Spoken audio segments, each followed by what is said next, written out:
मिसाल के तौर पर गुस्सा आ रहा है, ठीक है, और रोज़े में, तो जैसे हम दूसरों को कहते हैं ना, आपने कहा कि दूसरों को बता रहे होते हैं कि मेरा रोज़ा है और मुझे गुस्सा आ रहा है, मुझसे ऐसी बात ना करो।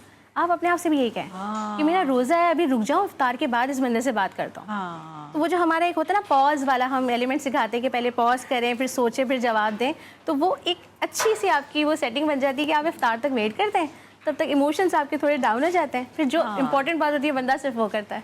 बिल्कुल। लेकिन अगर वेट ना हो रहा फॉर एग्जांपल कुछ लोगों से, तो फिर तो सिचुएशन बैड भी हो सकती है ना। जैसे कि मेरा है कि जब मुझे गुस्सा आ रहा था, मुझसे कंट्रोल नहीं हो रहा था, तो मेरी दो बातें हैं जो मैं बताना चाहूँगी। एक तो मैं इस्तग़फ़ार पढ़ती हूँ। हाँ माशाल्लाह। इस्तग़फ़ार पढ़ते ही पता नहीं नाज़िया क्यों कि वो चीज़ इतनी बैक पे चली जाती है कि उसको आने में ना कुछ टाइम लगता है दोबारा से।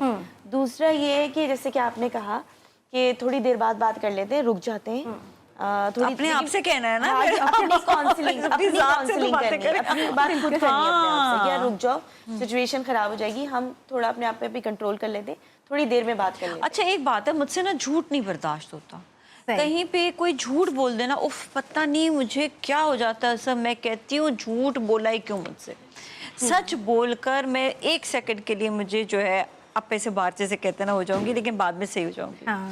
मुझे झूठ जो है ना बस नहीं बोलना किसी ने भी। सही है। यहाँ पे मैं कैसे काबू पाऊँ इस चीज़ पे? दो चीज़ें हैं। हाँ। एक तो ये कि हमें इस बात को याद रखना है कि हम सिर्फ अपने ऊपर कंट्रोल रख सकते हैं, ठीक है, दूसरे पे कंट्रोल नहीं कर सकते, इन्फ्लुएंस जरूर कर सकते हैं। झूठ बोले ओके फाइन, आपने झूठ बोला है लेकिन मैं बर्दाश्त कर रही हूं। लेकिन अपने पे कंट्रोल का मतलब ये नहीं कि बिल्कुल बस चुप कर जाओ। हाँ। कंट्रोल का मतलब ये नहीं होता कि ऑन और ऑफ, इसका मतलब है कब क्या बात करनी, कैसे करनी। तो बताएं, समझा दें। कम्युनिकेट जरूर करें, बताएं कि देखिए आपने यहाँ पे झूठ बोला है और मैं इस बात को जानती हूँ, आप भी जानते हैं, तो क्या फायदा झूठ बोलने का। अच्छा, एक चीज़ मैंने बहुत ज़्यादा देखी, क्योंकि मैं इस्लामाबाद में भी काम कर रही थी, यहाँ पर भी कर रही थी, कुछ कंस्ट्रक्शन के काम से भी कुछ ज़्यादा ताल्लुक था, तो मैं सीरियसली बताऊँ, अपनी चीज़ बेचने के लिए ना लोग झूठ बहुत बोलते हैं कि मेरी चीज़ बिक जाए किसी तरीके से, उस पे इतना झूठ कि मैं तो बस मैं बार बार मैं कहती थी आज अगर मेरी चीज़ों को अब बदला रही है तो मैं केस कर दूंगी। हाँ।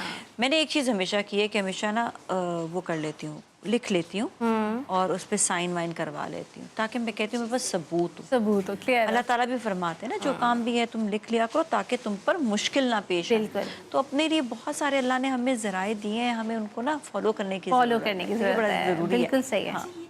वो लोग हैं जो कि जिनको हम ज़्यादा एक्सपेक्टेशन नहीं लगाते ना, जैसे जो आपके कुलीग हो गए, लेकिन जो अपने होते हैं वो आपके सामने सामने झूठ बोल रहे होते हैं। आपको पता है कि ये झूठ बोल रहे हैं, आपका अपना है, उस वक्त क्या किया जाए? पहली बात ये कि एक्सपेक्टेशन लगाइए ना, कम्युनिकेट तो नहीं किया, उसको बताया नहीं कि मेरी आपसे ये एक्सपेक्टेशन है कि आप मुझसे झूठ नहीं बोलना। बता दें उनको क्या, लेकिन वो तो बताएं। देखिए अच्छा होता क्या है, हम खुद ही एक्सपेक्ट कर लेते हैं कि इसको झूठ नहीं हमसे बोलना चाहिए, लेकिन क्या हमने उसको ये सेफ स्पेस दी है कि वो हमसे ईजिली आके बात कर सके?